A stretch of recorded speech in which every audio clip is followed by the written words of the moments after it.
আল্লাহ তাআলা কিয়ামতের কঠিন ময়দানে যেদিন স্বামী স্ত্রীকে চিনবে না, স্ত্রী স্বামীকে দেখে পালিয়ে যাবে, বন্ধু বন্ধুরে চিনবে না, পীর সাহেব মুরিদরে চিনবে না, মুরিদ পীর সাহেবরে চিনবে না, দলের কর্মী তার নেতারে চিনবে না, নেতা তার কর্মীরে চিনবে না, বন্ধু বন্ধুরে দেখে পালাবে। এই কঠিন মুহূর্তে সূর্যটা মাথার কাছে চলে আসবে, জমিনটা তামার জমিন হবে, আজকের জমিনের মতো নয়।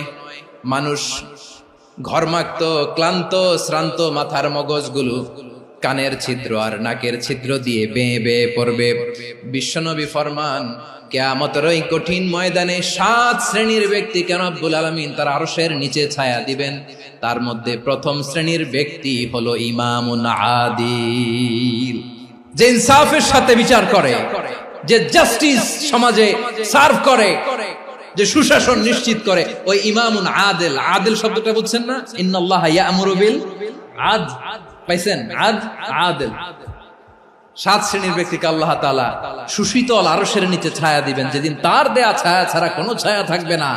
এর প্রথম হচ্ছে ইমামুন আদিল, ন্যায়পরায়ণ শাসক। চিল্লায় বলেন সুবহানাল্লাহ।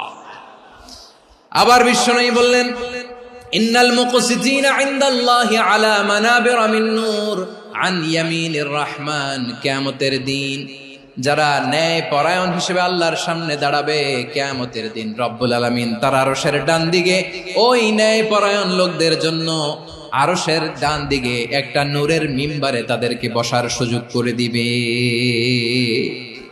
আল্লাহর আরশের ডান দিকে ন্যায়পরায়ণ লোকদের জন্য আল্লাহ তাআলা নূরের মিম্বার বানাবে। 4টে কেন কথা মনে করেছেন? আল আদাল, জাস্টিস।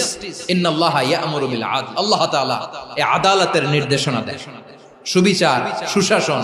প্রিয় ভাইরা, এটা আমরা বাংলাদেশে চাই কি চাই না? এই যে অরাজকতা, এই যে অন্যায়, এই যে জুলুম, এই যে ইনকনসিস্টেন্সি সমাজের অসঙ্গতির প্রধান কারণ জাস্টিস নাই, সুবিচার নাই।